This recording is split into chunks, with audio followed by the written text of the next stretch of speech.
Here we go! I can't even be mad. There is one man in sports you do not bet against. Thomas Edward Patrick Brady Jr., who now has more rings than any NFL franchise. He's got 7 in 10 tries. I don't want to ever hear again on this show, Patrick Mahomes is better than Tom. No, he's not. The GOAT is the GOAT is the GOAT. All right, and live from the WQAQ studio at Quinnipiac University, you're listening to Infinite Sports Radio on this Tuesday evening.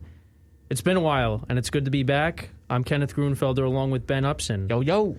And like I just said, it has been a very, very, very long time since we last spoke. Had to deal with some personal things when it comes to COVID-19. And, because the week of, I believe it was October 27th, we were hyping up that we would be doing a show on election night, and we were very excited about it. And who would have thought that was going to be our last show for the semester? Another abrupt ending to another semester. Don't really want to go into details and specifics as to what happened, but let's just say that we're over this coronavirus stuff, and we hope that it ends very soon. But like I said, it is great to be back. I missed being on. Obviously, Ben, you had your first show on Sunday, The Rundown. But yeah, it's been a really long time, and we're really looking forward to hopefully another good streak. Let's get a good streak going of shows, and let's hope no mishaps happen along the way. Yeah, let's have an uninterrupted semester for once. That would be nice. Yeah, right? just gotta be positive. But let's get right into some sports here. So obviously the NFL season concluded on Sunday with the Super Bowl down in Tampa, as the Tampa Bay Buccaneers, believe it or not, defeated the Kansas City Chiefs 31-9. Another lackluster Super Bowl, to say the least, and another lackluster Super Bowl broadcasted by CBS. Now, it's not CBS's fault. They just have had they haven't had luck when it comes to broadcasting the Super Bowls. Though I will say the new scoreboard that they have now on the broadcast, I was a fan of. I thought it was a nice-looking scoreboard. Didn't really pay attention to all the commercials in the halftime show because I'm mostly focused on the game. But yeah, the game was pretty pathetic. But it just goes to show you that you can have the best quarterback in the world, but if you don't have an offensive line to protect that quarterback, you're done. And really goes to show you that, once again, defense wins championships. And that, for me, is the key takeaway from the Super Bowl, is the Buccaneers' defense, they took over this game, and it was something that I worried about going in, and myself and Ben and our other friends, we talked about it, how the Chiefs were missing both of their starting tackles, and the Buccaneers' defense, they came to play. And the Buccaneers played the Chiefs already in the regular season, losing that game 27-24, I believe it was, and that was down in Tampa. So, obviously, when you're the losing team, you make adjustments, and you're kind of at more of an advantage as opposed to the winning team. Because when you're the winning team, it's like, what do we have to change? We won. We destroyed these guys. But Tampa was the better team in this game. I would say they were the more healthier team because Tom Brady was barely touched. And speaking of Tom Brady, he captured his 7th Super Bowl, which is now the most out of any franchise in the NFL. Tom Brady all by himself. And you may have heard through the grapevine that Tom Brady is perhaps interested in playing past 45 years old. How crazy would that be, Kenny? Yeah, and you know what? To be fair, a lot of people, they'll say Tom Brady's had a cakewalk throughout his career getting to the Super Bowl, but you know what? this year, in the playoffs, you did have to go through some great quarterbacks. First was Taylor Heineke from the Washington football team. And after that, beat Drew Brees, beat Aaron Rodgers, and then he just beat Patrick Mahomes. Now, what I will say is Tom Brady did have I would say a solid postseason. I don't want to say he was historically great because he didn't have to be. Because that defense, I think, was the real key as to why the Buccaneers won this Super Bowl. This defense was hungry. This defense played amazing, made plays in pretty much every playoff game.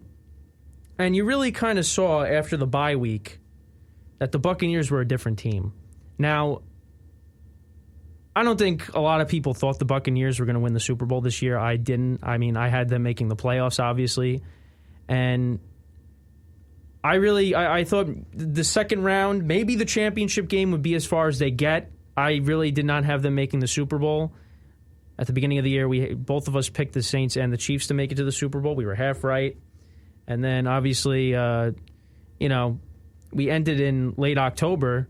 But, Aaron Rodgers cemented his MVP season, captured his third MVP, and then I was kind of hopped back on the Packer bandwagon and was hoping that he could make it to the to the Super Bowl, and obviously fell short of that.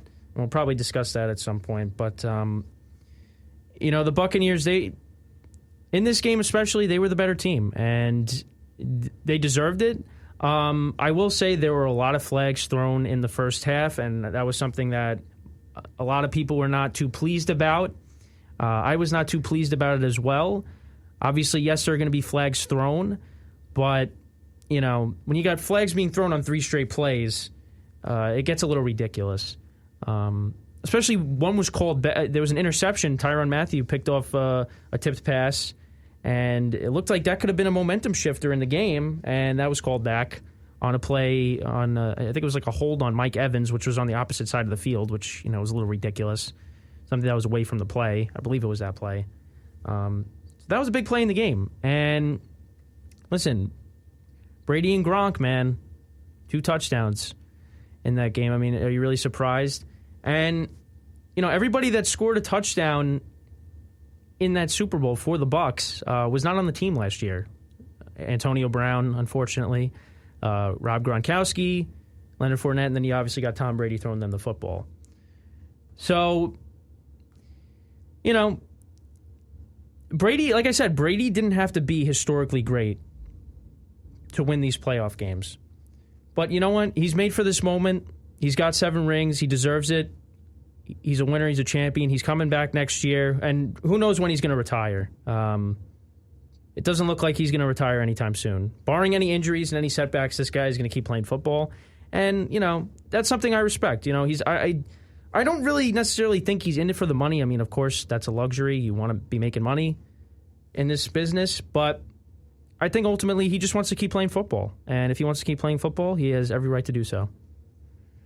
Yeah, absolutely. At the age of 43, it's really hard to believe that Tom Brady has 7 titles now, as you heard Skip Bayless so emphatically mention on Undisputed the other day, or yesterday, actually it was. And, Kenny, you brought up the point about penalties.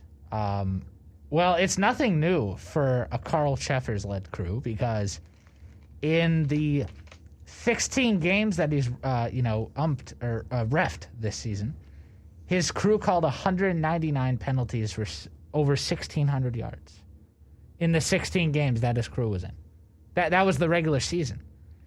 And the Chiefs in the first half had 95 penalty yards, which is the most, or either the most or tied for the most ever in a single half in the Super Bowl.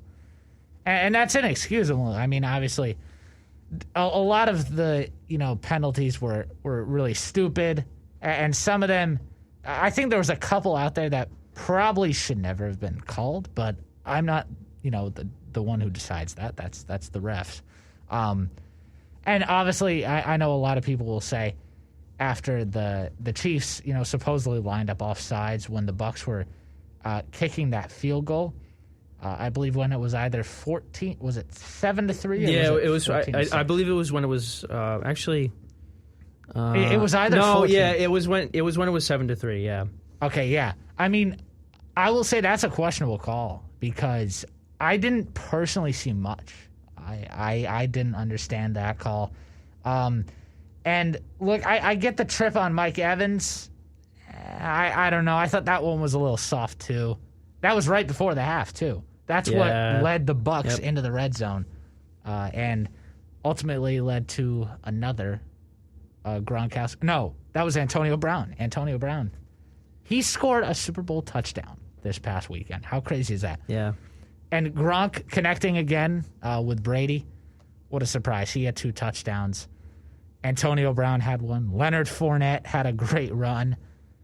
I mean, come on. Like, when are we going to stop, with all the talk about, Tom Brady versus anyone else? Because anyone else, they aren't able to challenge Tom Brady right now. And it's really impressive what he did. To go to Tampa in his first season and deliver a Super Bowl title to the town or city. And not to mention, the Rays were in the World Series this year. They lost to the Dodgers. The Lightning won the Stanley Cup up in the bubble in Canada during the NHL summer playoffs. And now you have the Bucs getting an NFL title. So is Tampa turning into a new title town? We shall see. Talk about a crazy year for that market specifically. And the other thing is with Tom Brady is that who says he's not going to go back out there and get number 8 next year? I mean, because right now, when I saw ESPN's power rankings come out and they had okay, I understand the Chiefs at number 1. The Chiefs were a phenomenal team this year. They just had a terrible game. And it was a historically terrible game for them because they didn't score an offensive touchdown in this game, the first time in over 3 years. Patrick Mahomes, this was his worst loss of his career. He had previously never lost a game by more than 8 points. Let that sink in for a second. Never lost by more than 8 points, and he's been a starter now. This was his 3rd year as a starter, right, Kenny? Yes. Or 4th? Yes. No, 3rd. Third year, yep. Yeah, so let those stats sink in. And this was just so bad for the Chiefs. I mean, in this game, Patrick Mahomes was on the run more than in any other game that I've watched of the Chiefs. Not just this year, but like the entire 3 years. And obviously, they didn't have Eric Fisher. And they also had somebody out on the left side of the line. Well, they had Mitchell Schwartz. Mitchell Schwartz. The right tackle. That was the other one. He was out for a while. Right. And I believe somebody else was injured on their offensive line, too. But Eric Fisher's obviously the big one. Yeah. And he got the torn Achilles in the championship game against the Bills. Yep, and that was a big issue. And that's why Patrick Mahomes was out there running around like crazy.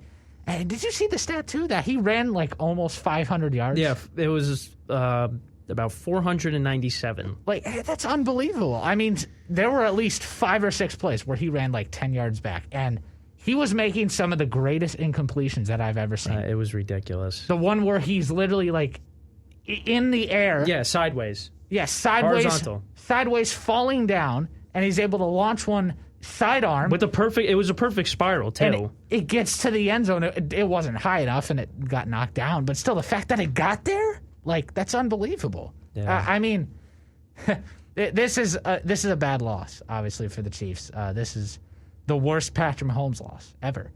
And it was just clear that the Chiefs, they did not come out prepared. The Bucs defense really stepped up to the plate. And like you said, Kenny, I think they were definitely the hero of this game and most of the playoffs in general. Outside of that Washington game, Tom Brady didn't look so good. Throwback to those who've been listening to the show a long time. No, but I'm actually being serious when I say that. Like, you look at his stats. 381 yards and 2 touchdowns against Washington. Great. That's great. And then against the Saints, He just fell under 200, 199 with 2 touchdowns. He couldn't get anything going in the first half of that one. The NFC Championship game, he was way off. Sure, he had 3 touchdowns, 280 yards, but 3 interceptions. The fact that the Green Bay Packers did not win that game is unbelievable. And I know Kenny will definitely mention that as a sad Packers fan who now Aaron Rodgers is 1-4 in NFC Championship games. And then last night, yes, Tom Brady deserves Super Bowl MVP. He was on it last night. 201 yards, 3 touchdowns, and I'm pretty sure he went 21 of 29. So, I mean, outside of, the Saints game, he was okay. He didn't throw a pick. He was definitely a little bit, better off in the Saints game, but they just couldn't produce anything. It was the Packers game that was definitely the most concerning of the playoffs. And Well, at least the second half. Right, the second half. He had a great first half. Yes, the first half was 3 touchdowns and 202 passing yards. But, outside the Saints and the Packers, they were minor road bumps for him. But overall, Tom Brady's postseason was pretty good. And he doesn't need to perform phenomenal either with that great Bucs defense. Either way, Tampa Bay, Brady's got 7 titles, and they're going to be chasing another one, the Bucs, next season. So definitely something to look forward to. Hats off to the Bucs, Super Bowl 55 champions. Back to you, Ken. Yeah, I mean, and we've talked about it the last couple of weeks now. As the Bucs were making it, through each round, is where are they going to be next year? Now, I did not, as I said in my opening, I didn't think that they were going to get to this point. A lot of people didn't. I thought next year was definitely going to be the year for them, especially because now most likely Drew Brees is retiring. And if you're paying attention to, all the cap space issues, the Saints were about like $100 million over the cap, which is not good. So they got to free up some cap space, and which means they're probably going to have to trade some guys. And I know recently Drew Brees took a pay cut, which I believe saves him about like $20 million. But still, I mean, you still got a lot of cap space that you got to free up. So I don't know what the Saints are going to look like next year. They could be really bad next year. The Panthers are still rebuilding, and the Falcons, you know about the Falcons. So it looks like Tampa Bay is the favorite to win the division next year. And then you look across the NFC, listen, they beat the Saints. And then, of course, they went to Lambeau and they beat the Packers, who were the number 1 seed. And they also beat the Packers earlier in the regular season when they won 38-10. So right now, I would say that the Bucs are the favorites to win the NFC next year, because that defense is most likely going to be back next year, that whole core, and that young secondary is going to be a year. Well, especially with this Super Bowl, they got plenty of experience, so they're definitely going to be more experienced going into next season. I believe Leonard Fournette, Antonio Brown, and Chris Godwin are all free agents, I believe. So they're going to have to do something. There's a lot of chatter that Chris Godwin is supposedly going to the Colts. That's what I'm hearing. I saw some rumors about that. I mean, let's hope he goes to the Giants or something. That'd be nice. But so they got some free agents, but they're most likely going to be intact next year. So, and I think Gronk's also a free agent. But I would assume Gronk is coming back too. I don't know. Who knows? I mean, the season just ended. The offseason is, a couple weeks away. Or next month, whatever it is. And it's going to be one of the most anticipated offseasons. Yes, yeah, and we will get into that once we conclude with our Super Bowl talk. But so really, when you think about it, the Bucs are the favorite next year, in my opinion. I really don't see. I mean, there's definitely teams that could give them a tough time, but after what I saw in the NFC Championship game, which was very, very depressing to watch, especially because of the Aaron Rodgers fan that I am, and how Aaron Rodgers has been talking about hosting a championship game at Lambeau, and this is what he wanted, and they just... Of course, Tom Brady, out of all people, is who they play against, and they just couldn't get it done. So, if Tom Brady could beat Aaron Rodgers in Lambeau, and the Bucs are going to be better next year, I really think the Bucs are going to be the team that has home field next year. And most likely, fans are going to be back at full capacity. I'm going to be confident and say that. Now, I don't know if that's going to happen, but you know what? I want to be optimistic because we got a lot of negativity in this world, and I'm going to say that fans will be back in the stands and crowds will be making a difference at these games next year. Absolutely. I think it's fair to say at least 80% in the fall. Yeah. But I would certainly hope by, the end of next season, we'd be at full capacity. Like, absolutely. Because, let's be honest. I mean, at least there were 22,000 people at the Super Bowl yesterday. Or Sunday. That's right. It's Tuesday already. Look, you could tell that there were fans there, but the Super Bowl is way more deafening at 75,000 fans than simply 22,000. Because the cardboard cutouts actually made it look like the stadium was full too. Yeah, they filled really up the whole impressive. stadium, I believe, right? Yeah, no, they did. A lot of effort by the crew in Tampa to, put this big show on.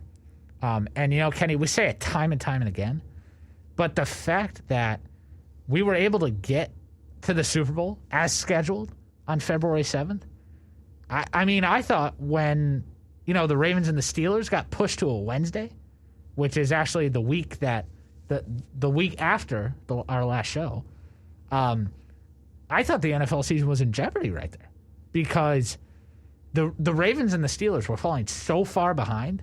I was afraid that, their schedules were going to get all, pushed together.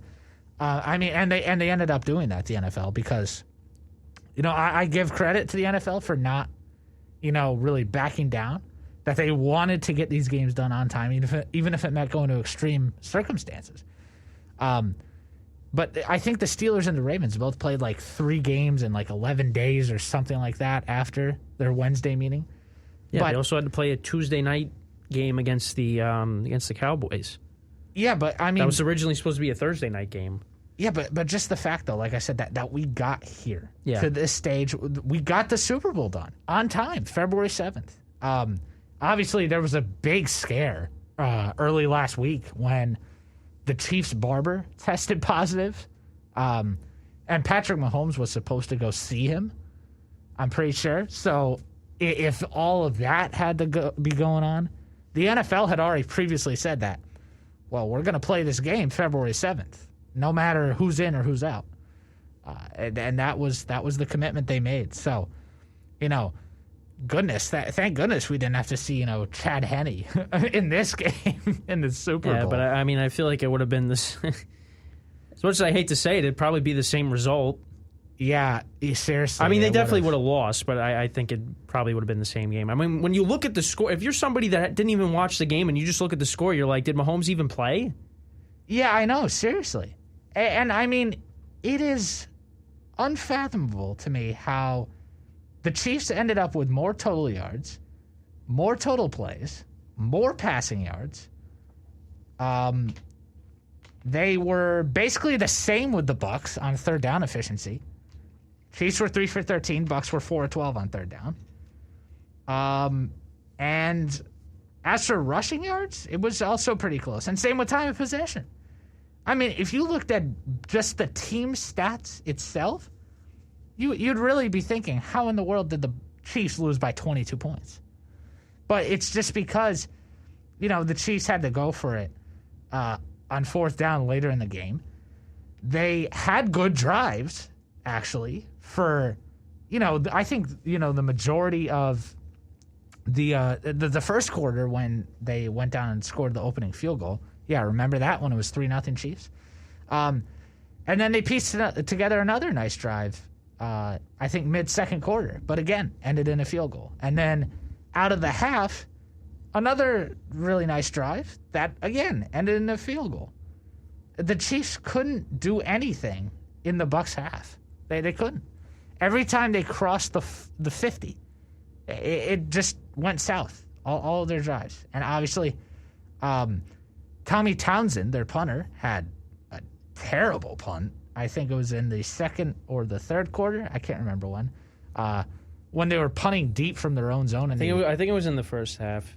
It was the first half. Yeah, that's what I thought. And he shanked it off his right foot out of bounds. Yeah, well, what happened was they had there was a penalty on the Chiefs, and Arian said, let's re-kick it because that pushes them back. Mm-hmm. So I'm saying, okay, this guy gets a re-kick. Maybe he can, yes, you're further back and you're in your own end zone, but maybe, kick it better. And it was worse. Yeah, it was worse. It was worse. A lot worse. It's terrible that the Chiefs couldn't muster any sort of offense, even though they had some promising drives. Because on all three of their field goal drives, 8 plays, 31 yards, 10 plays, 61 yards, 7 plays, 47 yards. I mean, they just could not produce at all. And Patrick Mahomes, I don't know how bad this game was like for his career, but he went 26 of 49, 270 yards and 2 interceptions. Didn't throw a single touchdown. His QBR was 49.9. Look, that's got to be one of his worst performances, like in his career so far, because the fact that Patrick Mahomes didn't throw a single touchdown in this game, the Chiefs as a whole didn't score a single touchdown. I mean, nothing from Clyde Edwards-Helaire, who went 9 for 64 on the ground. Travis Kelce had 10 catches for 133 yards. He was half of Mahomes' passing yards. And then Tyreek Hill had 7 for 73. Everybody else was invisible in this game. It really is beyond me that the Chiefs lost by this much. And honestly, Kenny, it was brought up today in my sports media and society class about the impact of not having, Andy Reid's son, Britt, on the sideline. And if that really impacted the game plan at all. And, of course, if you don't know what happened, is that he was involved in a multi-car crash. I'm pretty sure he was intoxicated or had drugs in his system, either one. But supposedly a toddler in one of the cars was in critical condition after it. It wasn't a good situation at all. Obviously it's terrible what happened for both sides, but honestly, in some ways, I don't know. It's hard to say whether you really should have sympathy for, driving while intoxicated, or I just don't have any sympathy for that. I really don't. It's terrible what happened. Don't get me wrong. But anyways, Kenny, I was just, saying, maybe that had some impact. And it's a good argument to have. But like I said from the get-go, Patrick Mahomes was on the run more than I've ever seen. And the Bucs defense was the star of this show. And I'm not trying to write off the Bucs defense as, not being good, because they are. Between Shaq Barrett, Devin White, Ndamukong Suh, Jason Pierre-Paul. I mean, the front four for the Bucs is really good. Really, they are. And they did a great job containing these star Chiefs receivers. They really did. Yeah, they did. And like I said, they played earlier in the season, and that really all, leading up to the Super Bowl, everybody picked the Chiefs. I picked the Chiefs. You picked the Chiefs because, you copy everything people do, Justin was on the Chiefs. Hey. Come on. It's a joke. Don't give me like that. It's a joke. But, it's kind of a joke, kind of isn't. Take it with what you will. But, how could you not pick the Chiefs, though? I mean, it's... Right. Whoever you picked in this game, going into the game, you got a great shot. Because you got Tom Brady on one side, who's been to more Super Bowls than, anybody.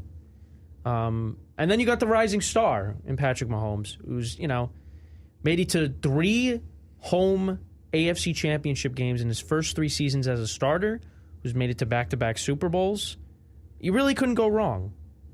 But leading up to the Super Bowl, it's another one of those things where, especially on television, when you're watching all these experts making their picks and everybody's picking the Chiefs. Everybody is picking the Chiefs. Everyone. I mean, there are people that pick the Buccaneers, but everybody's picking the Chiefs. Everyone.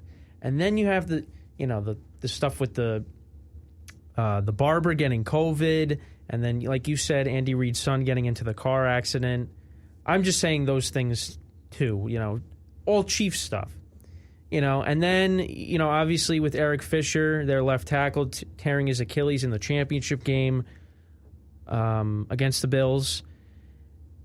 It just, I did not feel confident about the Chiefs going into this game. I really didn't. And once I almost said the Patriots. Once the Buccaneers scored their first touchdown, Brady to Gronk, I was like, okay. But especially when I'm seeing Mahomes just running for first downs in the very beginning, I'm like, they're not going to win the game by doing this, and this is just not good. And like we said, Mahomes ran for almost 500 yards. Not like stats wise, for people that are like, we ran for 500 yards, just scrambling. Yeah, scrambling. Yeah. Like that, I mean, that is insane. I mean, and you could look at the stats with like the pressures. I mean, he was under duress all night. And he was pressured a total of 29 times in this game. Yeah, 29. And Brady was not, and Brady was barely touched. I believe Frank Clark had one sack, but that was in the very beginning of the game, and that was the only sack. Yeah, and it just one. If Tom Brady had that offensive line, oof, okay, he would not be sitting here with 7 rings today. Let me tell you, because nobody likes getting hit more than Tom Brady does. He does not like getting hit at all. He's got to be comfortable. And when you give him that much time to throw, especially on that second Gronkowski touchdown, which I thought was his best throw of the night, he's going to pick you apart. And like we said, he didn't have to be great. And when he's protected, he's going to pick you apart. But, but with this game, I just did not feel confident about the Chiefs going in. I thought it was still going to be a good game. I thought even with the offensive line issues that the Chiefs were going to have, you had 2 weeks to prepare for this too. And they just looked flat. A lot of dropped passes. I know the penalties were an issue, but they were just undisciplined when it came to penalties. They were frustrated early. They just didn't look focused. Like with the Buccaneers, you could tell they're focused. Like they're hungry with this young defense, mixed in with the veterans. They looked like the more focused team. The Chiefs just looked off. And it really only seemed like Patrick Mahomes was the only guy trying out there. I mean, like we were talking about, with all these incompletions that he was having. If those were touchdown passes, I mean, they'd be like the greatest plays we've ever seen in any Super Bowl.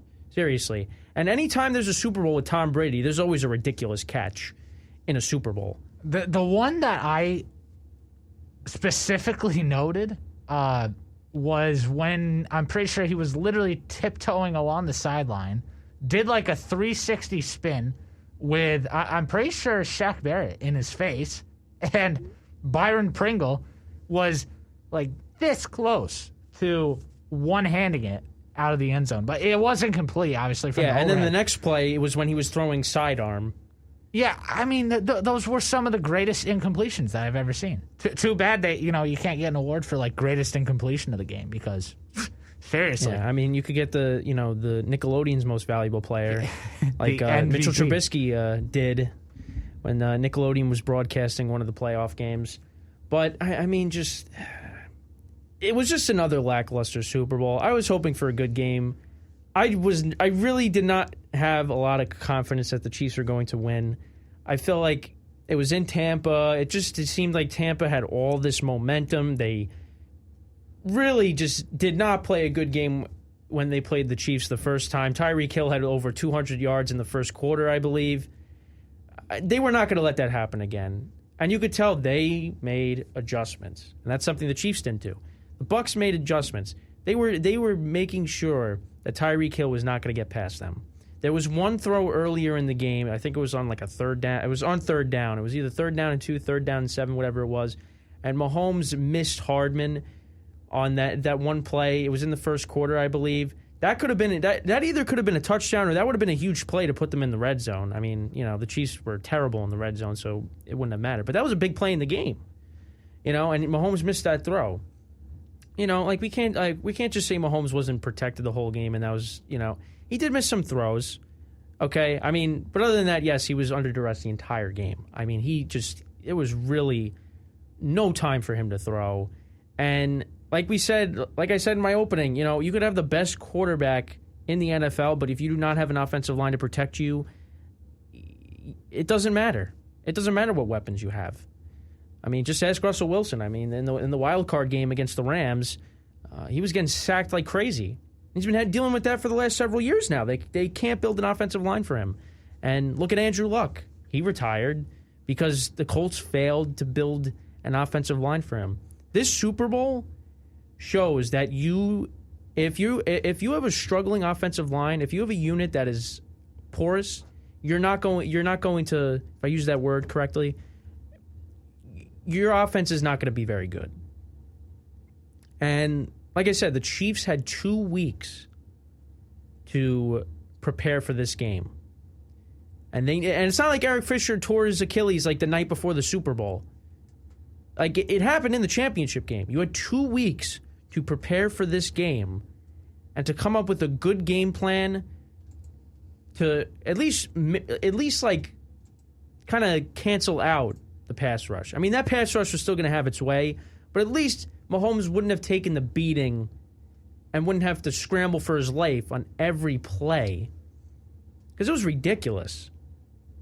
I mean, they're lucky he didn't get hurt. And by the way, he was playing with the turf toe that he has to get surgery on. So he was playing injured. You could have got him more injured. But, again, not to take anything away from the Bucs, because even with Eric Fisher, this Buccaneers defense, I think, still would have got to Mahomes. But I think Mahomes would have had more time to throw. But I don't know why they didn't make any adjustments. And yeah, they didn't really run the ball. They came out running it in the second half, and Clyde Edwards-Helaire had a couple of good runs, and you thought maybe this is where the Chiefs start getting going because, I mean, especially in the playoffs last year, I mean, the Chiefs fell behind in every game, but they were able to overcome it, especially in the Texans game when they were down 24-0.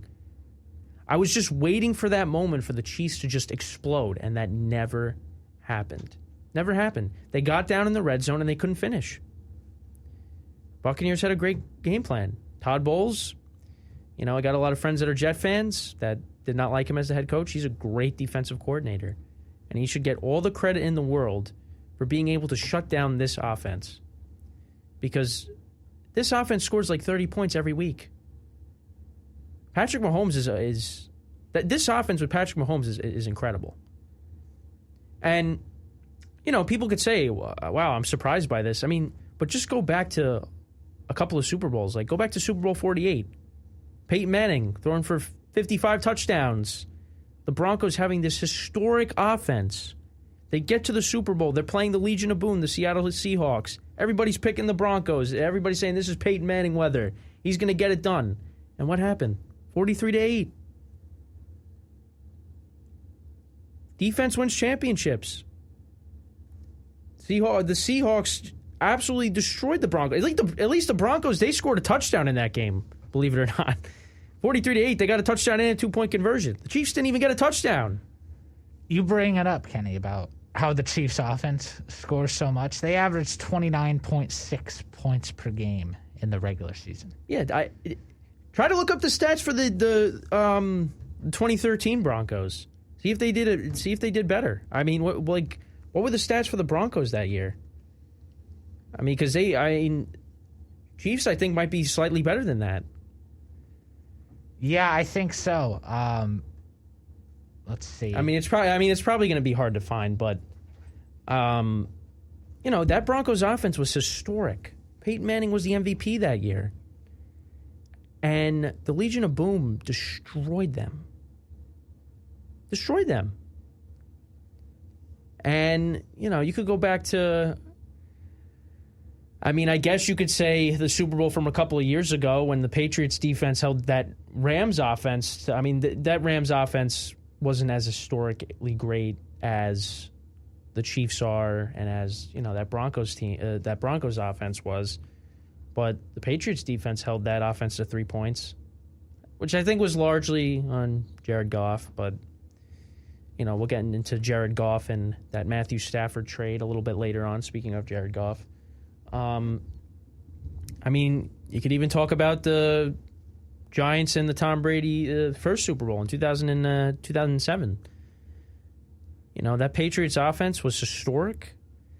They played the Giants in the regular season, Week 17. They won that game 38-35, and then in the Super Bowl, they held them to 14 points, that Giants defense. That Broncos offense was better, by the way. I was just adding up more the points, numbers. more points per game? 37.8. Oh, my God. Yeah. They put in that regular season, they had 3 games of 50-plus, and... Well, Peyton did throw for 7 touchdowns opening night. 6 games with 40 or more. Okay, all right. So, never mind. That's unreal. Thank you for pulling that up. It was, going on now. Just looking too at all these names, No Sean Moreno, Eric Decker, Demaryius Thomas, Julius Thomas, Wes Welker. Oh, goodness. Yeah, that was 8 years ago. So that was one heck of a Broncos team. Who's going to forget that? Yeah. It's a shame that they didn't win that year. They won. 2015 was special. That defense was amazing. Yep, that's the other game. That's the other game I was thinking of. The Broncos defense shutting down the Carolina Panthers when Cam Newton had his MVP season. Defense wins championships, and this was another year that shows that.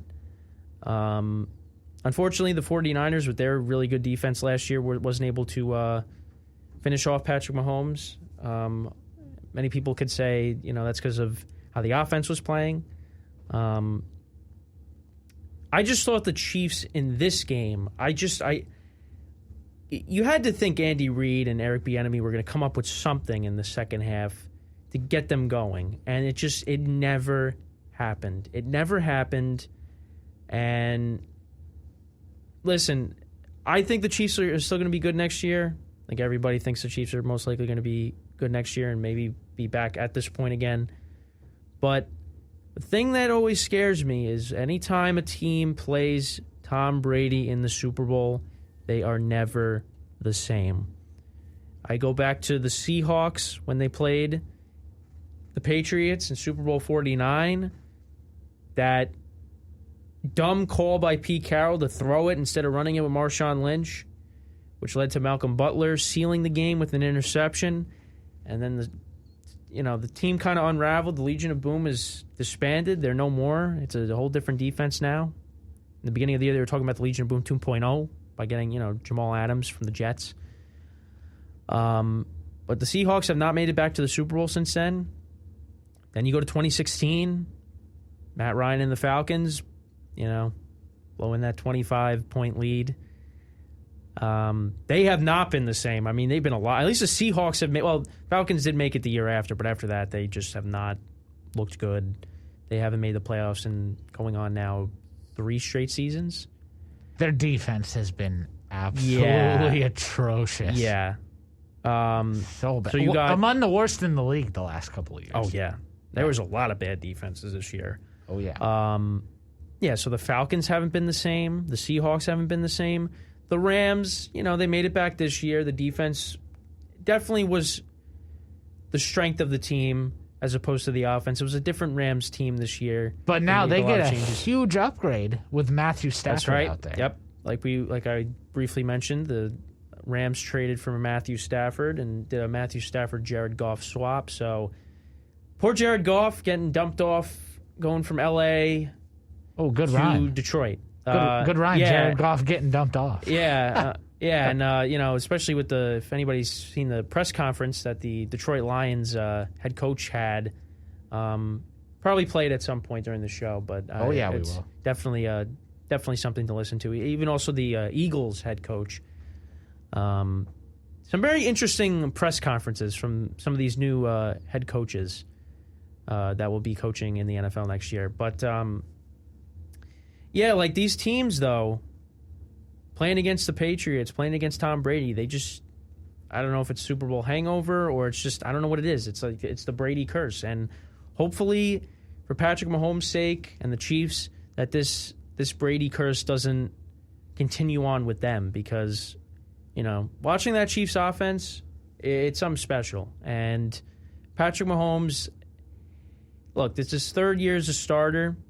You don't want to say, you don't want to make any assumptions, but, just saying, Aaron Rodgers, when he won his first Super Bowl, everybody thought, he's going to win multiple Super Bowls, and he has not been back to the Super Bowl since. And that was over 10 years ago, almost. Or just about over 10 years ago.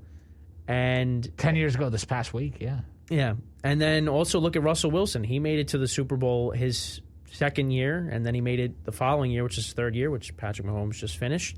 And Russell Wilson has not made it back to a Super Bowl since.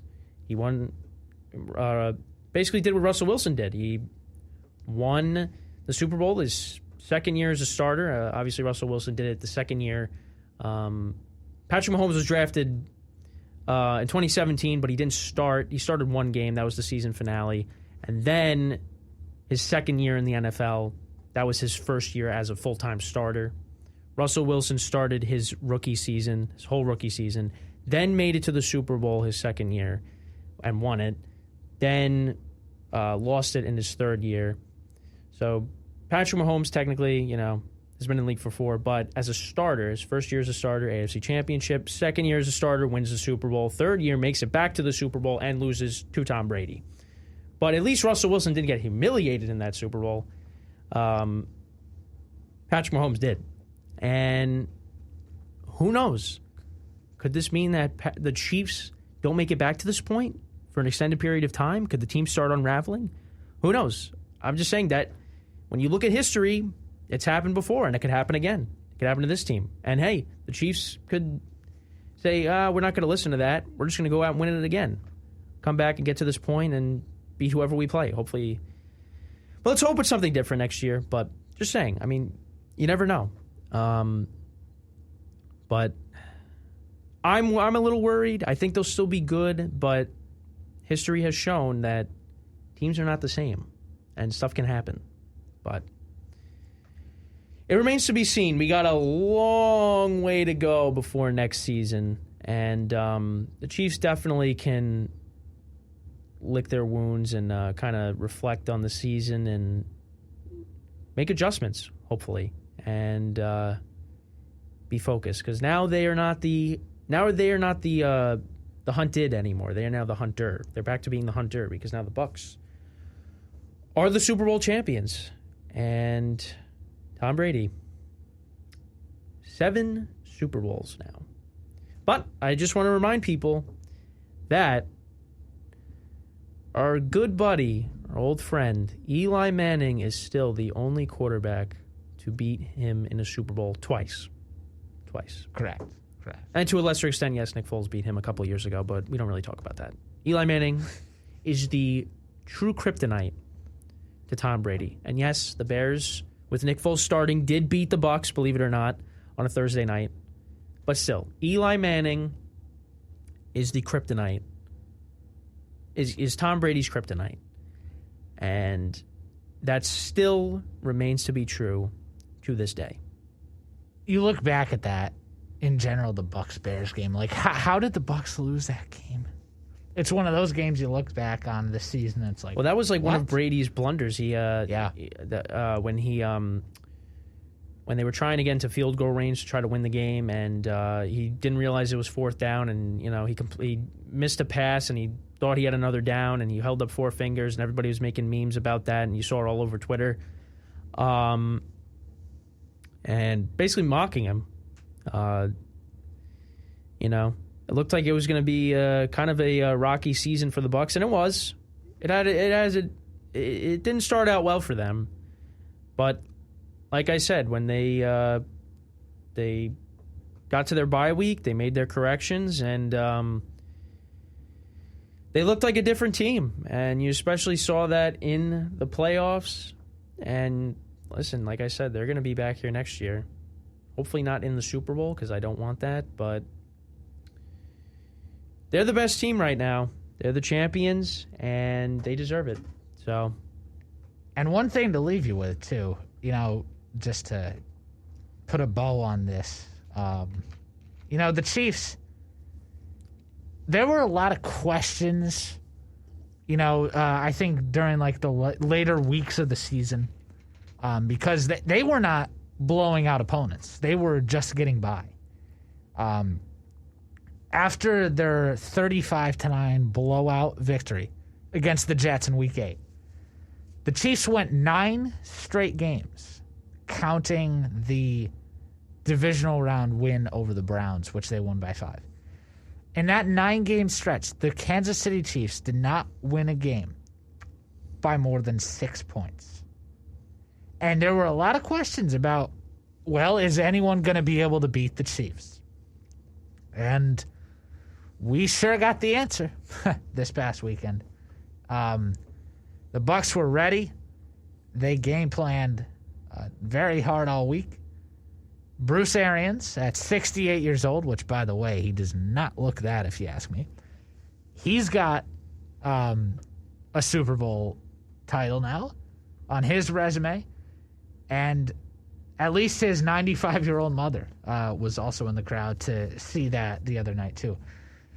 But we got the answer, and the Chiefs were beatable because the Bucs, they stormed into their home stadium for this Super Bowl, and like it was nobody's business, and they got it done, and handily as well. The worst game of the Patrick Mahomes era. Brady is the champion. Yeah, definitely. That was, without a doubt, Patrick Mahomes' worst game as a starter.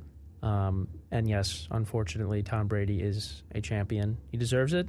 You got to respect it. But hopefully that's the last one he wins. Knock on wood. And hopefully we get some new teams in there next year. We'll see.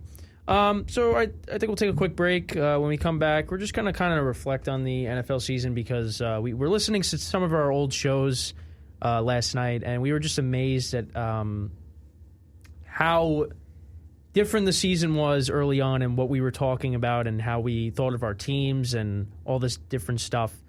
Back in October, before all the COVID stuff happened and everything of that nature. So we kind of just want to reflect on that, maybe take a couple of calls, maybe talk about some other stuff like some baseball, because believe it or not, spring training is a few weeks away. Maybe some NBA stuff, some NHL stuff. We don't really know. So stick around. We'll be right back here on Infinite Sports Radio. It is top of the hour, 8 o'clock, Infinite Sports Radio, Hour 2. We're going to keep this tradition going, where at the top of the second hour of the show, I'm going to run you through some scores around the sports slate tonight. So, going on right now in the National Hockey League, the Detroit Red Wings are tied with the Florida Panthers 1 apiece. Edmonton Oilers over the Ottawa Senators 2-1 through the first period. Later tonight, Lightning Predators, Blackhawks Stars, Jets Flames, Ducks Golden Knights, Sharks Kings. In college hoops right now, Alabama over South Carolina 59-55 in the second half. Syracuse over NC State 65-55 in the second half. And at the half, Michigan State leads Penn State 32-24. And in the NBA, the New York Knicks down by 8 against the Miami Heat in the first quarter. The Detroit Pistons up 11 on the Brooklyn Nets in the second quarter. Rockets Pelicans just started on TNT. And later tonight, Warriors, Spurs, Celtics, Jazz, Magic, Blazers, and Sixers, Kings. That is your hourly sports update. Very nice, Mr. Upson. Thank you. I try my best. And we are back here on Infinite Sports Radio. I don't know. I mean, like, back in October, we're listening to a lot of our sound bites from our shows, and it was just really funny to us just listening to some of the things that we said, and what we were predicting would happen in the season. It was just really funny to reflect on, and it got us even more excited to come on today, because of how long it's been since that point. I mean, a lot of stuff has happened since then. We have a new president in office. a new Super Bowl champion. Just a lot of things have happened. And one of the things that was said by Ben, and it wasn't necessarily going to happen. And it actually did happen, but not in the way that he was trying to make it out to be. So we just want to play this soundbite really quick. I think honestly, if you're Joe Judge, if Daniel Jones keeps having bad weeks, like he had last week, why not experiment, since the season's likely already out the window, and it will be, why not experiment with Colt McCoy in the later? I don't know about that. That's a different scenario. That's a dire situation. That's kind of like a Geno Smith benching Eli to put in Geno Smith. You know what you're going to get out of Colt McCoy. Colt McCoy is a backup QB. No, he is. It's different. It's different for Trevor Lawrence because Trevor Lawrence is regarded as the next big thing in the NFL. Don't worry, I meant that as a dire scenario. I'm really hoping it would never get to that. Goodness, because Jones was our first round draft pick, our number. And think about number 6. Think about what you're doing to his confidence if it did get to that point and you bench him for Colt McCoy. Yeah, that would just make things even worse. And it's only week 3, and we're talking about this already. Kenny, looking back on that, I still can't believe I said that. I actually said, let's bench Daniel Jones for Colt McCoy. Now, that was September 29th. So that was 2 days, I'm looking at it now, 2 days after the Giants took a beating from the San Francisco 49ers, who were missing so many of their starters. The fact that the Giants actually lost that game by 27, it still doesn't make sense all these weeks later. No, it doesn't. It doesn't make 27? Any sense. I mean, come on. No, it makes no sense. And it was just funny because we were talking about how right now, at that point, it was between the Giants and the Jets for the first overall pick, and it was week 3. And we're talking about, the Giants could get Trevor Lawrence. Obviously, that is not going to happen at this moment in time. Not even the Jets are getting Trevor Lawrence. And a couple of other things that were said was, I said that, I think it was that same show, I said the Eagles, I think, were going to win, or maybe it was a few shows after that, but I said the Eagles were going to win the division. And I just had it. I don't remember what Ben said. Oh, Ben said, and I think everybody agreed, that the Jets were not going to win a game and go 0-16. And oh boy, everybody was wrong on that front. And they beat 2 playoff teams. They beat the Rams, and then they beat the Browns a week later. But the Browns had every receiver in COVID protocol. So he was basically just throwing the tight ends and guys that were off the practice squad, and he had his 2-star running backs. But the Jets actually ended up winning 2 games, and that's basically all she wrote for the first overall pick for the Jets, as now the Jacksonville Jaguars have the first overall pick as we sit here today. So it's most likely going to be Trevor Lawrence heading down to Jacksonville to be playing for the Jaguars come September. But the real thing that I wanted to talk about was the Colt McCoy thing. When Ben was first saying that, I was very puzzled. I was very confused by it. And I'm like, well, like we said, I hope it doesn't get to that point. We were both like, we hope it doesn't get to that point. But it ended up getting to that point, as Colt McCoy had to come in for relief of Daniel Jones, who suffered a hamstring injury in that Bengals game, which was week... I don't remember which week it was. It was the week before the Seahawks game. I think it was week 12 was the Bengals game. Bengals, yep. That's right. Yeah, the Giants were luckily able to escape with a victory. And then Colt McCoy had his first start. He made 2 starts this season, one against the Seahawks and then one against the Cleveland Browns, which actually that game got moved to Sunday night. And I was like, wow, the Giants are playing on Sunday night again. That's never thought I'd see that again. But, yeah, that's what happened. And, so Colt McCoy ended up starting 2 games this season for the Giants, as Ben predicted. He won one of them. Now, when we had our last show, before all the COVID stuff happened here at school, we were very down on the Giants. We were very pessimistic about them. We were saying how pathetic they are, how they continue to blow leads, and they're going to be one of the worst teams in the NFL. And then since that show, the Giants were a different team.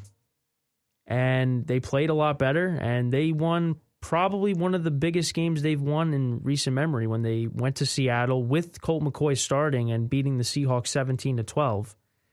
Now, the Seahawks did kind of fall off offensively later on in the season, but at that point, that was an incredible win by the Giants. This team played so much better in the second half of the year. And you could tell each game they were in it, but they just couldn't finish, and they couldn't take the next step in winning a football game, and they did that. We were saying how the Giants could possibly finish 4-12, 3-13. They ended up finishing 6-10, and in position to make the playoffs and win the division, believe it or not. So it was incredible. Nobody saw the Giants going out and winning 4 straight games after starting 1-7. No. I'm going to find it, by the way. I had my last show the day before the Bucs game, and I said that the Bucs were going to win 31-13. That was not the case, and I got so down on the Giants, and I was like, the season's over. And that's why I gotta find it, because this audio was hysterical. Yeah, and I had to watch that game while I was in COVID protocol. I'll just leave it at that on my laptop. So that was pretty pathetic to watch. And I kept saying how the Giants were a tease and all this stuff, and then they looked like a different team. They were able to finish games. The defense was playing a lot better. The offensive line was blocking. Wayne Gallman was playing well behind that offensive line. The quarterback play was okay. It was definitely can be better.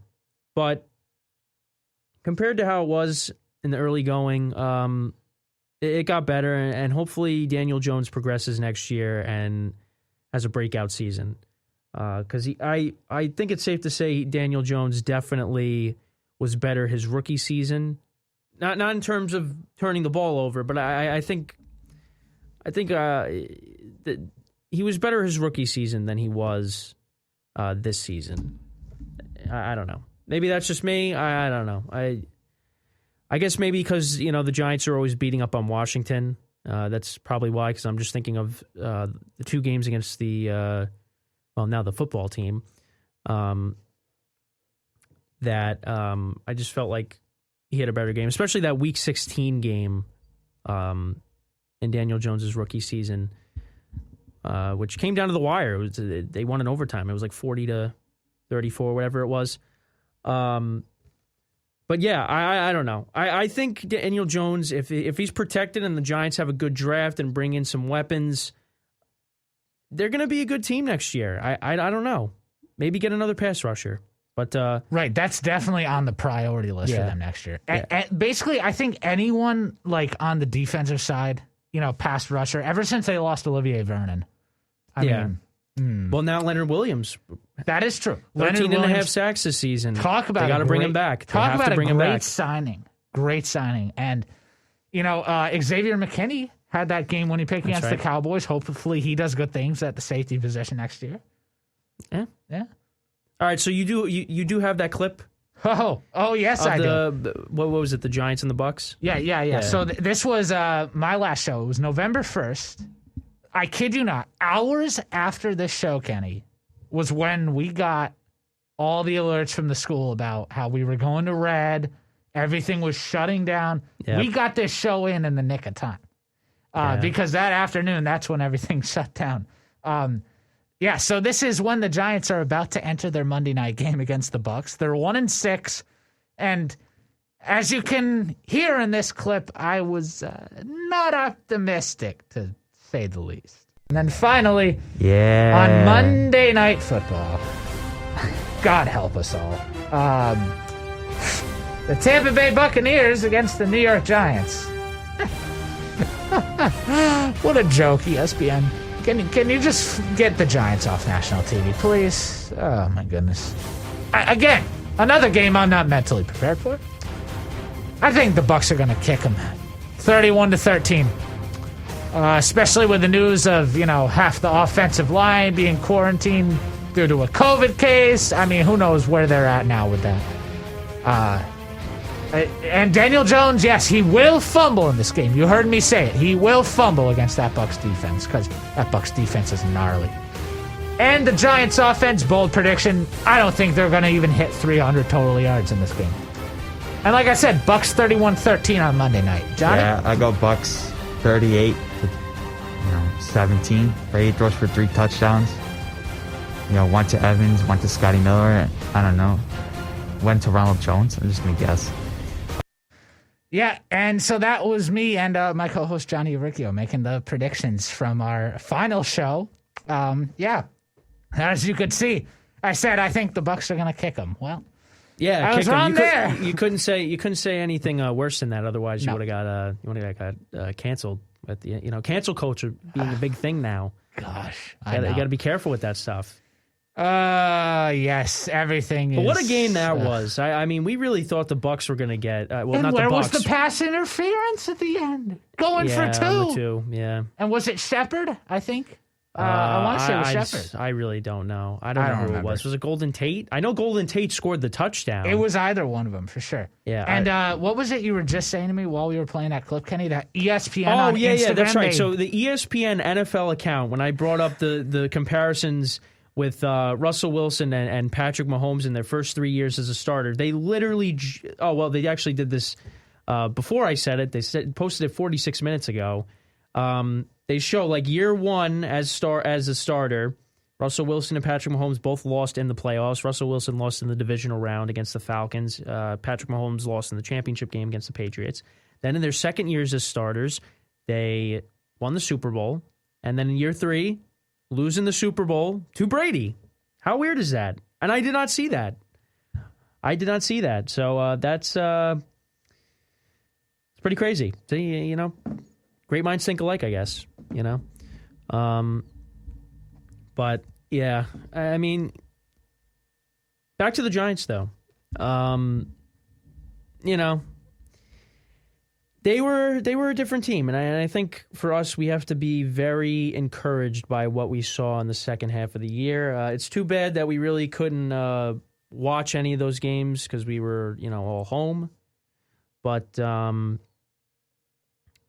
got to be encouraged, and hopefully, like I said, they have a good draft, a good free agency. Their quarterback develops because, I think a lot of Giant fans are growing a little impatient with Daniel Jones. I would be lying if I said I wasn't growing impatient with him as well. Especially with the season that Josh Allen just had for the Bills, and the Giants could have took him. Instead, they opted to take Saquon Barkley. We got to see something from Daniel Jones. We really do. I think he's a starting quarterback. I don't want to say he's great, but you got to show us something because, if we have another subpar year, I don't know if you're the answer. I still don't know if you're at this point. I still don't know if he's the answer, but I think one of the things that he benefits from is his legs. And this is something I was actually talking about in one of my classes today. Just stuff about sports, how sports is changing and everything. And I brought up the NFL, and I said how, the NFL has kind of evolved from, quarterbacks just sitting back in the pocket, standing still and just throwing the ball. And you go to today's game and everybody's moving around. Lamar Jackson, Patrick Mahomes, Deshaun Watson, Russell Wilson. All these guys are mobile, and you got to have that. Now, Tom Brady's 43. He's not doing that, but, it doesn't matter for him. But, that's the one thing that Daniel Jones benefits from. And I think with that hamstring injury, that kind of limited him to what he can actually do. And I think when he's just standing in the pocket, it's not really his game. Obviously he has to throw the ball, and I think, he's got to work on some things, throwing the football as well. I think the fumbling and the turnovers were a little better. Definitely early in the season, especially against the Steelers when he just threw it up for grabs and Cam Hayward picked it off, and, this kid was wearing my Giant hat and he threw it on the ground in frustration. Yeah. Never forget that game. Yeah. It got better. But he's got to continue to progress. And hopefully this is the year that he breaks out. And hopefully, there's a lot of receivers in this upcoming draft. The Giants have the 11th pick, I believe. So hopefully they can maybe get one of the Alabama wide receivers that balled out in the national championship this past January. And, there's some receivers out there. There's Kenny Golladay for the Detroit Lions. He's out there. He's on the market. If the Bucs aren't able to retain Chris Godwin, maybe the Giants could go after him. It all depends on cap space as well. But they gotta get some weapons in there.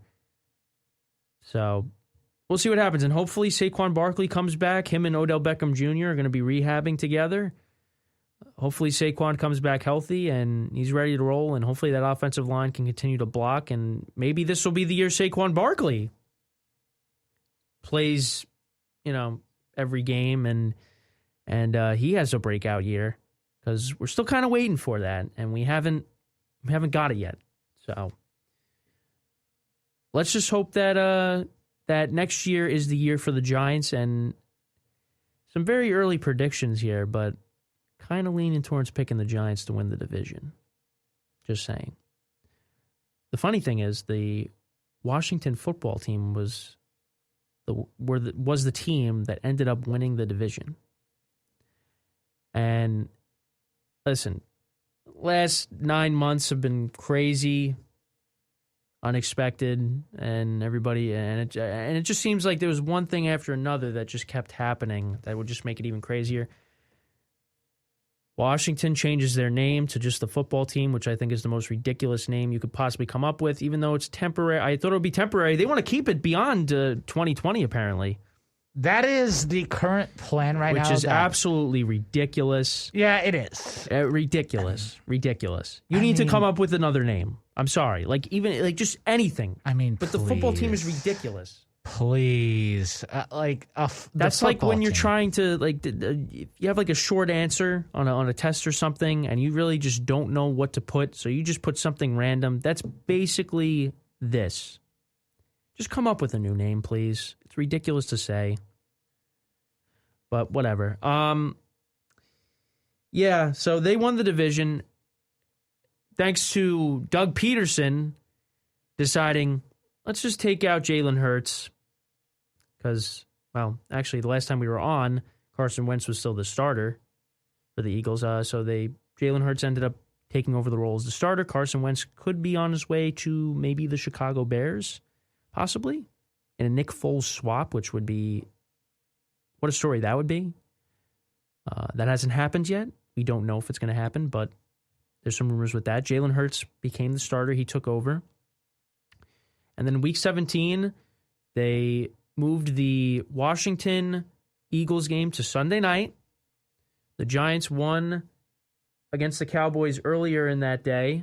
So all the Eagles had to do was beat Washington, and the Giants would have played the Buccaneers in the wild card round, which would have been incredible to see the Giants playing Tom Brady again in the playoffs. But we did not get that because Doug Peterson decided late in that game, when the Eagles, I think, could have won that game, decides to put in Nate Sudfeld, their third-string quarterback.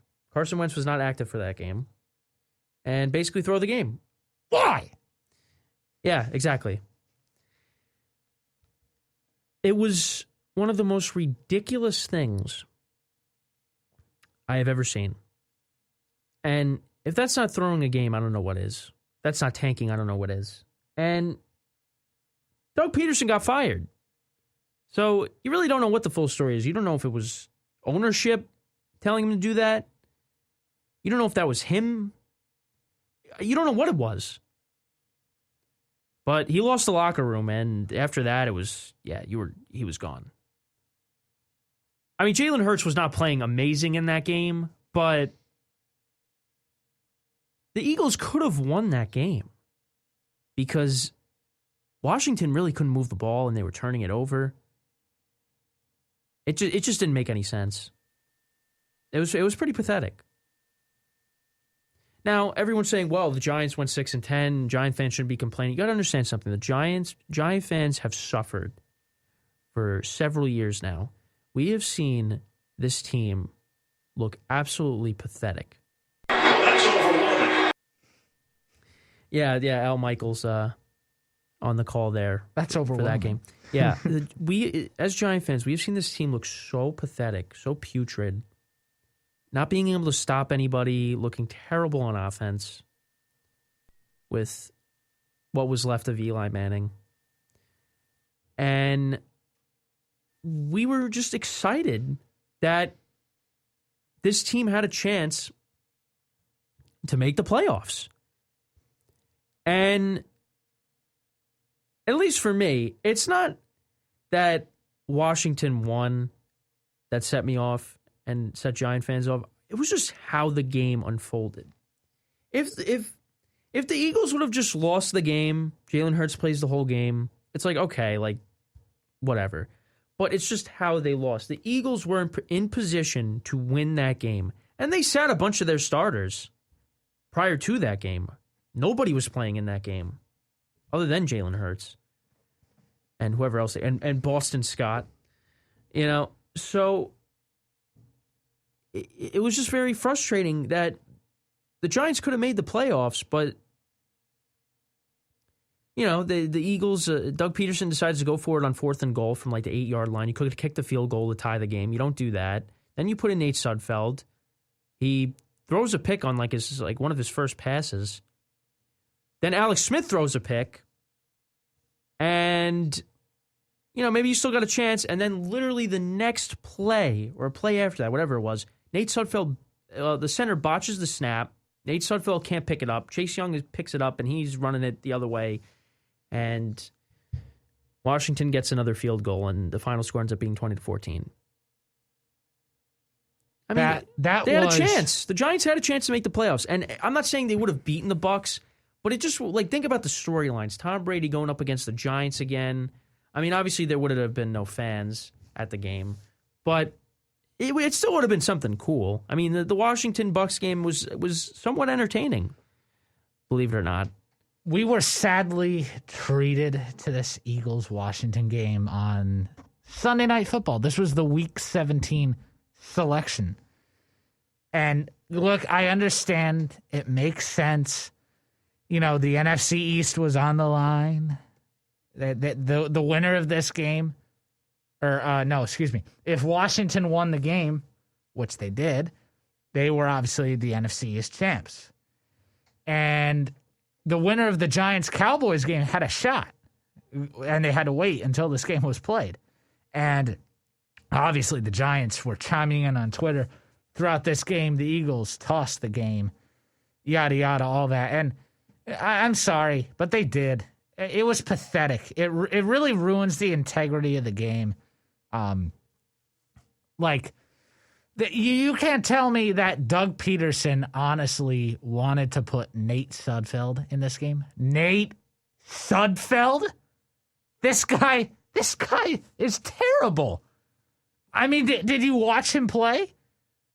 I mean, that was perhaps one of the worst quarterback performances I've ever seen. I mean, the guy, look, good for him. He's in the NFL, but he's a bench guy. He's not an NFL player, or starter, I should say. He's a bench guy. That's where he belongs. He's the emergency last resort hope, really. And the fact that Doug Peterson and perhaps management, wanted to go through with this, I mean, come on. Look, I got over it with the Giants because in the moment, obviously, Giants fans across the country, they were pretty ticked off. Absolutely. You put Nate Sudfeld in over Jalen Hurts, who has 2 rushing touchdowns in this game. Okay. Yeah, they had the lead at one point. They were up 14-10. Okay, sure. He's not doing good in the passing game. 7 for 20 with like 70 yards, but who cares? The Eagles were up, I think, weren't they up 14-3 at one point? Or was it 14-10? No, it was 14-10. 14-10 they were up. Well, but still, they had the lead. Yeah, they had a lead. They had it in their grasp. They really did. The Eagles could have won this game with Jalen Hurts in it. The moment that Nate Sudfeld came in, I knew it was over. Because all you hear Al say going to commercial break, like early in the fourth quarter, he's like, and here we see Nate Sudfeld warming up. Looks like he's going to come in. And I'm watching the game with my dad. And I'm looking across at him. And we're shaking our heads like, what? I mean, we couldn't believe it. We couldn't believe it. And then, I'm sorry. The post-game conference, Doug Peterson, he absolutely deserved to get fired. I'm glad he did. I mean, screw this guy. You go into the post-game press conference and you say, we played to win the game. Nate's a veteran guy. He's been on the team 3-4 years or however long. He actually was on the Super Bowl. He was on the Super Bowl team when they won a couple of years ago, believe it or not. I think he started the last regular season game. Yeah, that's crazy. And they lost. And I don't know how I remember this. They lost to the Cowboys. They were playing the Cowboys, and they lost 6-0. No, I think I vaguely remember that. No, and I think Nate Sudfeld was in that game. That's probably where I heard who he was. Otherwise, if I didn't know about that, I wouldn't have known who the heck he was. No. Who would have? But the fact that Doug Peterson goes in there and says that he deserved to play. No, we didn't. Get out of here with that. Come on. You're telling me that you're going to intentionally say that to the media that, Nate Sudfeld, you know what? Why not? I mean, I understand the Eagles, it was a totally meaningless game. But you can't tell me that moving from 9th to 6th in the draft order had anything to do with this. Oh no. I highly doubt it did. I think this was all fixed. I really think it was. Maybe toward the Giants. Maybe not. We'll never really know the true fact because all the Eagles have is a robotic message to give to the media. And that's exactly what Doug Peterson did. He wrote a script in the locker room, and he rehearsed it, and he went into that press conference and said that. Plain and simple. That's exactly what happened. And obviously a lot of talk about Carson Wentz potentially leaving, which he has every right to be upset. The Eagles they're a mess right now. They're probably not going to be a 500 team next year. It all depends on what they do in the draft. Jalen Reagor was a total bust of a draft pick right now. Yeah, he did not play a lot. Look at what Justin Jefferson's doing over in Minnesota. You drafted Jalen Hurts in the 2nd round, which that was out of left field too. And look, I understand. Do you really want to move on from Carson Wentz, though? You're paying Carson Wentz $30 million a year. And he sat on the bench the last, how many weeks was it, Kenny? Like 5-6 weeks? Well, he got benched like in the second half against Green Bay, which I think... That was week 12 or 13. It was either one, I think. I'll have to look it up. I'm looking it up right now. But yeah, he got benched like late in the 3rd quarter, I think. Right. Oh, yes. It was the same week the Giants played Seattle, so I think whatever that was. That was week 12. That was week 12. So the end of November. So Carson Wentz sat on the bench for a month in Philadelphia. And he has every right to be upset. Absolutely. Look, I understand that he really had a miserable season with Philadelphia. He did not do anything right this year. He needs a culture change. He does. If he ends up going to Chicago, like the rumors say, or, any other teams in the league that are in search of a quarterback. The Colts, the 49ers, the Panthers are probably searching. Maybe the Dolphins, because Tua isn't necessarily living up to his pick right now.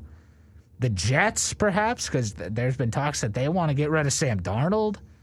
There's all these options out there that Carson Wentz can go to. Now, will I think the Eagles give him up? No, they definitely won't be willing to, since, they paid him all this money, and I think they're still going to have to give him a good sum of that. But the writing's on the wall here that the Eagles are really a mess right now, and they got to get this figured out, because you have to decide right now. Jeffrey Lurie and the management have to sit down and have a discussion.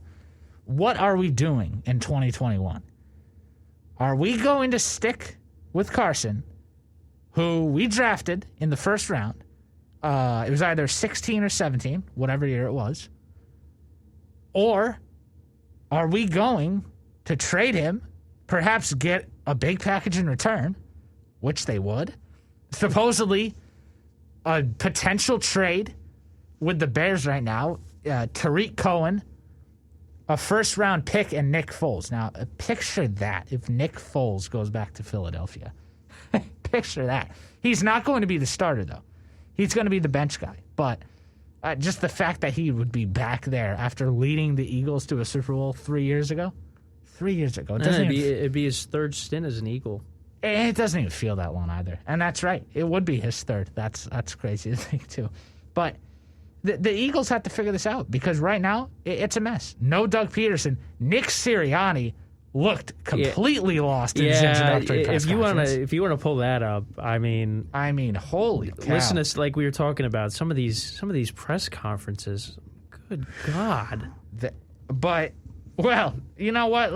Now we were talking about Dan Campbell. I have the audio right here of Dan Campbell, because this has to be one of the most bizarre, yet good hype press conferences. Because if this doesn't make you want to run through a brick wall after hearing this, I mean, I don't know what will.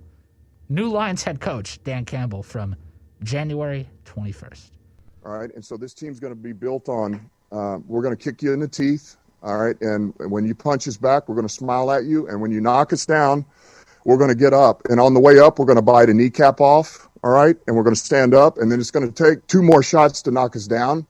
All right, and on the way up, we're going to take your other kneecap, and we're going to get up. And then it's going to take 3 shots to get us down. And when we do, we're going to take another hunk out of you. Before long, we're going to be the last one standing. All right, that's going to be the mentality. All right, and we're going to learn that any loss that we take, we're going to make sure we feel the full pain of it and not go numb to it and learn. All right? Yeah. So that's what Jared Goff is going to be dealing with next year. Jared Goff's going into a kneecap. Now, that's a coach that's like overly confident. That was like a Joe Judge press conference on steroids. Now, I don't know if you're pulling up the Sirianni. I'm going to try and find something. It has to be on there. I mean, I know it was on Twitter, but I mean... it has to be. But, I mean... I mean, where the Lions are right now, they got ways to go. And especially you got a lot of guys that are going to be free agents. Kenny Golladay, Marvin Jones, and I saw a rumor that Marvin Jones is interested in playing in Los Angeles, which is where Matthew Stafford is now. So I think he's gone. Kenny Golladay is probably going to be gone, and probably looking for, a bounce back year after being injured constantly. Not helping out one of my friend's fantasy teams, was very frustrated with him. So he's looking to maybe find a new team and have a fresh start. I mean, who's on that team now? Like, who is on that team? Is Adrian Peterson still there? Is he going to be there for another year? They got DeAndre Swift. I think they still have Kerryon Johnson, their other running back. But who else do they have? I know they brought in Mohamed Sanu. But I don't know. The Lions, they got a lot of work to do. And I'm pulling for Jared Goff. I really am. I think that you go from a good situation in L.A.,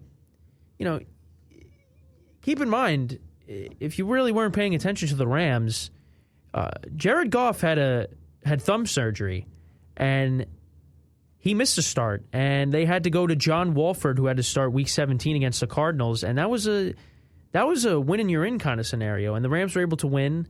A very disappointing finish to the season for the Cardinals. And then John Wolford started the playoff game against Seattle in the wild card round, and he had to leave the game because of a concussion. And Jared Goff had to come in relief, and he was solid.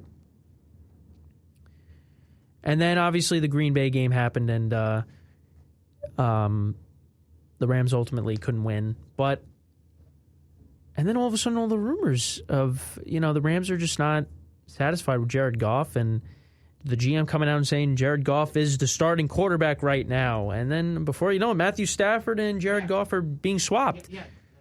So what a fallout that was. Yeah, the fact that Les Snead said, what day is it today? It's January 26th? Okay, well, Jared Goff's our starting quarterback today. Like, yeah, really? That sounds confident. Come on.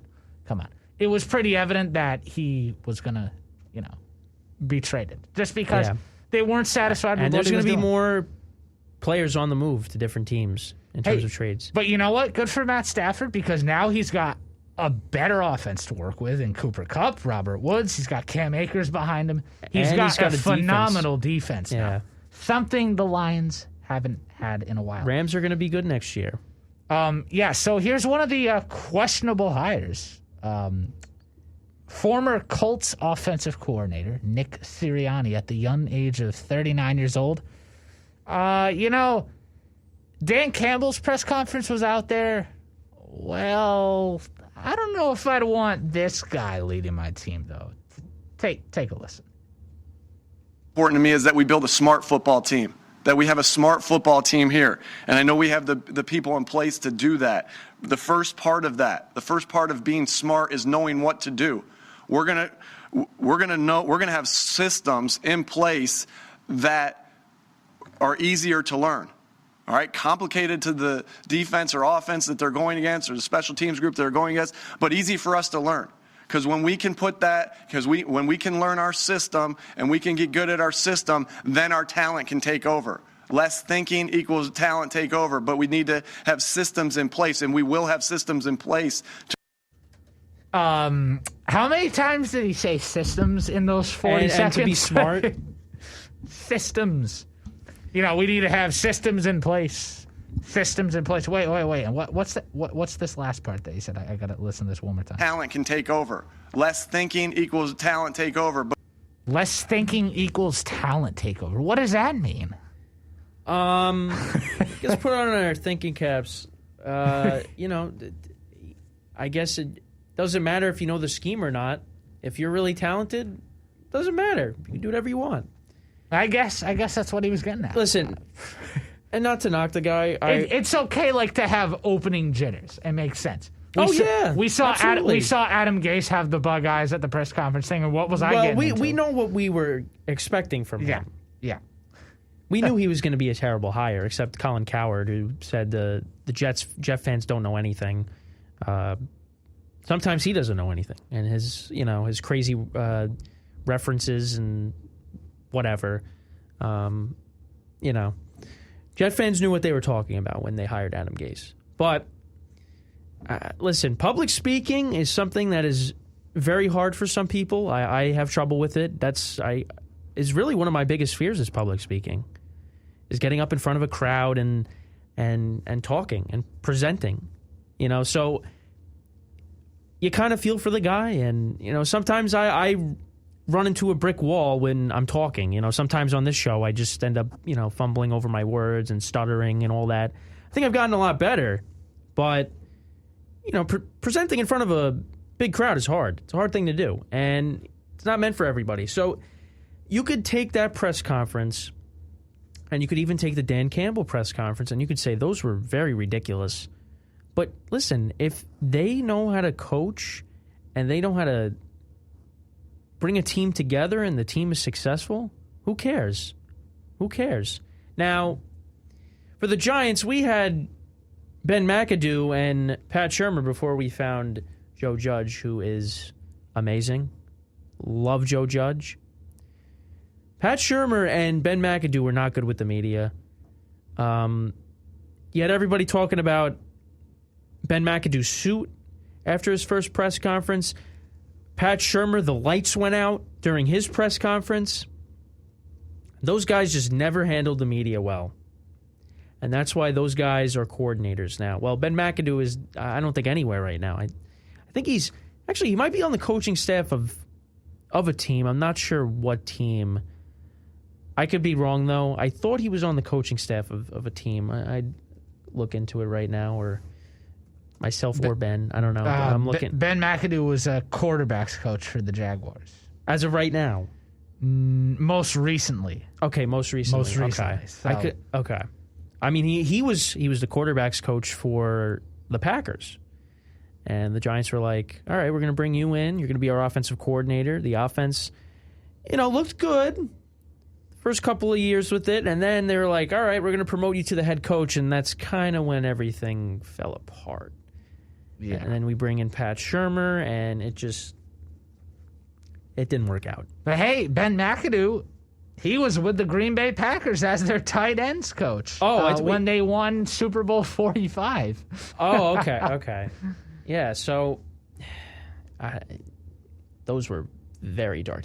See, that's why Giant fans were so excited and so disappointed when we literally just missed the playoffs by that much, even though we went 6-10, is because we had to deal with Ben McAdoo and Pat Shurmur as our head coaches for the past, which were two horrific 5 years or whatever it was. Yeah, 4 years. Yeah, it was bad. Those are very dark times for the Giants. Those were some rough years, to say the least. Yeah, they really were. And you know what? Hey, like we were talking about last year, how pathetic New York sports teams are. New York sports are making a comeback. They're starting to. They're trying. Now, I hate to bring this up, but right now the Rangers look like the weak link of all the sports teams. Kenny taking another loss, losing to my New York Islanders last night. 2-0. Why are we going here? But other than that, every New York sports team is on the come up. You got the Yankees, obviously, the Mets making some deals. Steve Cohen now, the full-time owner, had a little Twitter drama last week with Barstool Sports founder Dave Portnoy, which led to Cohen deleting his Twitter. So that was a little interesting. But the Mets obviously acquiring Francisco Lindor from the Cleveland Indians. So the Mets may be poised to have a good season. Maybe. Giants and Jets. Everybody seems to love Robert Saleh, who was the defensive coordinator for the 49ers. And then they bring over Matt LaFleur's brother, Mike LaFleur, I think that's his name, right? Mike LaFleur, who will be the offensive coordinator for the Jets. So maybe the Jets are going to be better. The Giants are better. The Knicks have been competitive this season. The Nets have been very good offensively, but they can't play any defense. As you could see today, they're struggling with the Pistons. I don't know. Last time I checked, I don't know what the score is now. And then you got the two hockey teams. The Islanders obviously made it to the Eastern Conference. It is a ball game in Finals. Detroit. Pistons up 4. Minute left in the third quarter on Yes Network. That's just I can't believe that with the Nets. But I do believe that they're without Kevin Durant tonight. Oh, that's right. Because isn't he in? Yes. He's in COVID protocol, right? Yes, Kevin Durant is out till Friday. Okay, I know because he did tweet like "Help me" or something. So free me, yep. Free me, yes. So right. he's not having a fun time right now. Yeah, but Kenny, we're talking here about New York sports. Let's please let's dwell on the Rangers for a minute here. All right, if you want to go on a tangent, go right ahead. I mean, we got 15 minutes left, but I will go on a tangent. All right. So, look, this with the pandemic going on, I've actually had a little more time than usual to sit down and watch the Rangers more this season. I try my best every year, but, hockey's definitely a little bit farther down on the totem pole for me. No, but not this year. This year I've actually been, getting pretty into it, And it has not been fun being a Rangers fan right now. It really hasn't. Especially with the whole Tony DeAngelo incident, how he got into a fight with Alexander Georgiev after that overtime loss against the Penguins about a week and a half ago. Tony DeAngelo's gone. Good. Screw him. He's got a bad history anyways. Get him out of there. He hasn't done anything to start off this year anyways. He was all hyped up to be like one of the best defensemen in the league. He really hasn't necessarily lived up to that, at least in my opinion. But what I don't understand about the Rangers this season, and look, they're dead last right now, tied for dead last in the East right now, with the Devils and the Sabres, both teams that have been on pause for over a week because of COVID. So technically, the Rangers are last because they can't win games. In the Penguins series, when they were on the road in Pitt, this is a little over 2 weeks ago, the Friday game, they were up 3-1, and they blew that game. Lost 4-3 in a shootout. Sunday rolls around. We're having a ball watching the Chiefs, destroy the Bills in the AFC Championship. Check out the scores. It's 2-1 Rangers in the third period. Final score, Penguins 3-2. Yeah, another blown lead. And then you go up to Buffalo. 2 days later, another 2-1 lead against the Sabres. What happened? Lose 3-2. And what just gets me is the Rangers are terrible on the power play to start the year. They're bottom 10 in the league right now. And especially in that Sabres game. I'm sorry, but you have a 6-on-4 with the net empty because they pulled, I'm pretty sure it was Georgiev playing that night. Oh, yeah. And that's another The thing. Rangers pulled their goalie. Right. Yeah. Right. And that's another thing, too. And they did it last night, too. Yeah. Against the Islanders. Well, they had to. Well, yeah. But that's the but then there was also the late penalty. Oh, yeah. Kenny, don't even get me started. But David Quinn makes some of the most questionable decisions ever. Because what's this whole back and forth stuff between Georgiev and Igor? I mean, come on. Igor's clearly the better goalie. I mean, come on. Really? You're going to put Alexander Georgiev in that over Igor? Look, I mean, both of them haven't had fantastic starts, sure. The Rangers' defense is terrible. That's why they're in the bottom of the East right now. And we blow leads. And like I said, in the end of the Sabres game, and in the end of the Islanders game last night too, 6-on-4.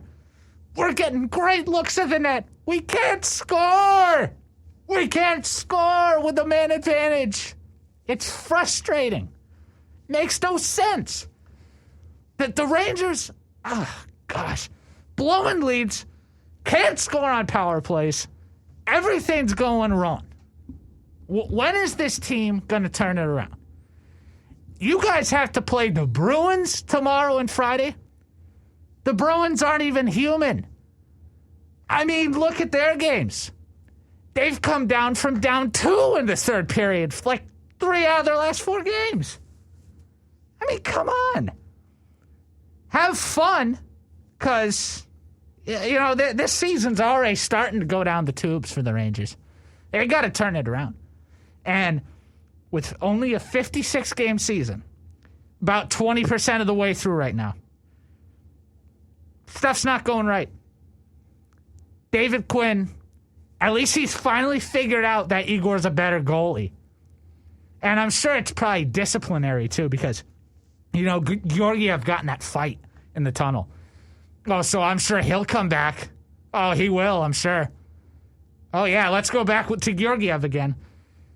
Hopefully David Quinn's figured that part out. Yeah, it's pain, actually, being a Rangers fan this year. Of course. Well, now, did you have has to be- expectations going into the season? Yes. I thought the Rangers would definitely be like a middle ground team. I thought so. That they are, at least expected to be 3, maybe 4 years away from being a cup contender, like a true cup contender. Yeah, because obviously the last couple of seasons they've kind of been trying to rebuild their team. Absolutely. They are obviously letting Lundqvist go after all those years of him being a goaltender. Mm-hmm. And which, by the way, he had open heart surgery. He's doing all right. Good for him. And good that he's got a new start down in Washington. Good for him. Henrik Lundqvist definitely deserves it. But I'm sorry. I expected the Rangers to be like a mid-level team this year in the NHL. And right now, they're not living up to that. I hope that they can, really try and turn this around. But like I said, good luck against the Bruins this weekend, guys, because boy, they're going to need it, if anything. Of course, the year that I actually really start watching the NHL and the Rangers, I have to watch this season. So, yeah, there you go. There's my soapbox. I'm going to step down now. So, hooray! Yeah, I mean, the Islanders, they haven't been spectacular to open the season by any means. But they blow leads too. Yeah, I mean, they were looking like the Islanders last night on the power play. The Rangers. I mean, they're setting up shots. They're not even, you got like 10 seconds left, and you're still passing it. Like nobody wants to shoot the puck. Yeah, what is going on? I was screaming at the TV too. That's what we Shoot the puck. That's literally all we were doing when we were watching the playoff games against the Lightning on the power plays. The Islanders would just be passing the puck. Nobody wanted to shoot it. Get too fancy. Yeah, they get too fancy, and then they don't score. Yeah, there's my hockey analysis. Good, very good. But I'm lucky I even know this much this year. But thanks to COVID, that's why. Yeah, I mean, that's all you can do. I mean, this COVID stuff is not going away. Though it is getting better. It is getting better. I just want to take a moment to say, listen, I'm very pessimistic. Okay, I think a lot of people will say I'm very pessimistic about things. Not like major things, just like little things, like my team's gonna lose. Just stuff like that. But the amount of negativity that I see on social media and in the world today is absolutely disgusting. And it drives me crazy. Drives me absolutely crazy. Like what happened to people? I'm the only person that is supposed to be negative. I rely on people being positive to make me feel better. But when I'm being negative and you're being negative, that does not work. That does not work for me. We got to have some positivity in this world, and we do not have it. And it's disgusting. I mean, I was, one of my first classes, we're having a discussion about, what are sports going to look like post-COVID? And everybody's just saying, oh, well, I don't know if we're going to have full capacity stadiums. And I mean, I just said a stupid answer. I'm like, yeah, I think we'll be doing temperature checks. My professor's like, you think we're going to be doing this for the next 5 to 10 years? I'm like, I hope not. And it's just like, oh, you're going to need like a card that you need to test negative for the virus, and you got to have a card saying you got the vaccine or whatever. And it's just like, oh my God. Listen, if people have the opportunity to go to a game, they're going to go to a game. People are done with this stuff. All right? Listen, people are still going to be wearing masks after this stuff is over. I'm not. All these things are going to be in my underwear drawer or something. I'm done with these things. My mom comes home, she's like, I got you these new masks, like these Yankee masks, and I bought this Lake George mask, and I got a Monsters Inc. mask now, and a Godzilla mask, and all this stuff. It's like, I'm not going to be wearing this forever. The second that we're done with this stuff, the second that this is over, these are going. Now, I don't want to say in the garbage, because now you have no idea if we're going to have another one of these. Okay. No, don't say that. No, and listen, I don't think we ever will have to deal with this again. Please. But I'm not going to put it past some people. Okay? But I mean, my God. I mean, it's like wearing a mask is like a fashion. It's like a fashion thing now. It's not. None of this is normal. This will never be normal. None of this COVID stuff has ever settled in for me. None of it. And when was it ever normal? But I don't know. Are people comfortable with this stuff now? Are they just like, yeah, I'm going to go to the grocery store. I got to put this piece of fabric on my face so I can go get my bread and milk and bring it back home? It's not normal. I mean, we're wearing masks right now while we're doing this show.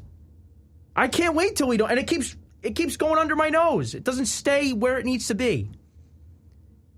It's not normal. But, okay, went on a little rant. It's going to get better. Okay, I am going to be the positive person. Yes, it will. And I am going to say that this is going to get better. And look, cases are going down. People are taking the vaccine. I might not be one of the first people in line to get it, but listen, if the vaccine works, things going good, eventually maybe I get the vaccine. Maybe I do. But let's try to be more positive, people, please. If anyone's still listening, let's try to be more positive. That's all I ask. That's all I ask. Because the negativity and the fear-mongering, it's not good for this world. So I leave you with this. Let's be positive. All right? And, if you're ever feeling down, just tune into us every Tuesday night. And enjoy. So that is all we have for tonight. For everybody out there that is still listening, I thank you for joining us after a long break from the show. It's great to be back. It is great to be back. Obviously, Ben, you had you had the rundown, your show already, and now you're here with me. It's great to be back, and we hope nothing happens. Again, going to stay positive and talk about sports for 2 hours. So, like I said, if you're still out there, thank you for listening. We'll be back next week, same time, same place. As always, I am Kenneth Gruenfelder, along with Ben Upson, saying have a good night, and we will see you next time. Peace.